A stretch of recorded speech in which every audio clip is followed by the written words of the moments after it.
السلام علیکم دوستو، آج ایک بڑا عجیب واقعہ ہوا جو میں آپ لوگوں کے ساتھ شیئر کرنا بڑا مناسب سمجھتا ہوں۔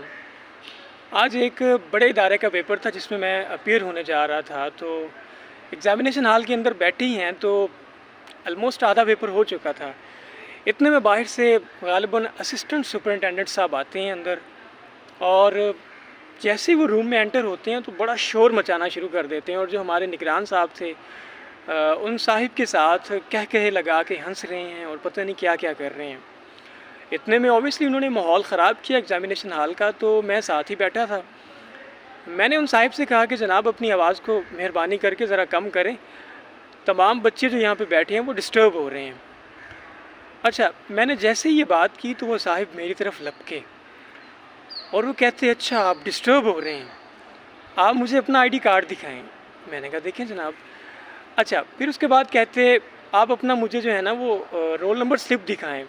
میں نے کہا دیکھیں جناب یہ رول نمبر سلپ بھی دیکھ لیں۔ اچھا، رول نمبر سلپ اس نے جیسے دیکھی ہے تو کہتا یہ رول نمبر سلپ جو ہے اوریجنل نہیں ہے۔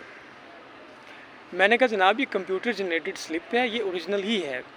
کہتے نہیں یہ اوریجنل نہیں ہے، آپ میرے ساتھ باہر آ جائیں۔ میں نے کہا جناب یہ اوریجنل سلپ ہے، اس کے اوپر کسی اور سگنیچر کی ضرورت نہیں ہے، this is credible and this is accredited by the university. تو میں بیٹھ گیا اور اپنا پیپر میں نے کرنا شروع کر دیا، اور میں اس بندے کے ساتھ نہیں گیا۔ آل رائٹ، اتنے میں مجھے کہتا ہے کہ میں آپ کو دیکھتا ہوں۔ میں نے کہا ٹھیک ہے، آل رائٹ، آپ مجھے دیکھ لیں، میں نے آپ کو دیکھ لیا۔ اچھا، اس کے ساتھ ہی اس نے جناب ساتھ ایک فیمیل بیٹھی تھی، ان کا آئی ڈی کارڈ دیکھا، ان کے پاس آئی ڈی کارڈ نہیں تھا، اور انہوں نے وہاں پہ رونا شروع کر دیا۔ She started vaping. All right, تو یہ کچھ چیزیں ہیں ہمیں یہ بتاتی ہیں کہ ہمارا تعلیمی نظام ہمیں کتنا کمزور رکھے ہوئے ہے، اور ہمارے تعلیمی نظام کے اندر اس مقدس سروس کے اندر کیسے کیسے لوگ بیٹھے ہیں۔ واصف علی واصف فرماتے ہیں کہ ہمارے مرتبے، ہماری دولت، ہماری گاڑی یہ ہماری انسانیت کو بڑا نہیں کر دیتی، ہمارے کردار کو بڑا نہیں کر دیتی، بلکہ انسان جو بڑا ہوتا ہے، عظیم ہوتا ہے، وہ اپنے کردار سے بڑا ہوتا ہے۔ تو یہ سارے وہاں پہ حالات تھے۔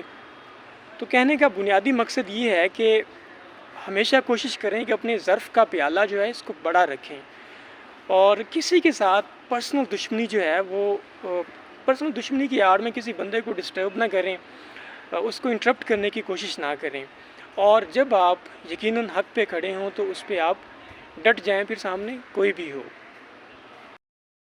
دل سوز سے خالی ہے، نگاہ پاک نہیں ہے، پھر اس میں عجب کیا ہے کہ تو بے باک نہیں ہے۔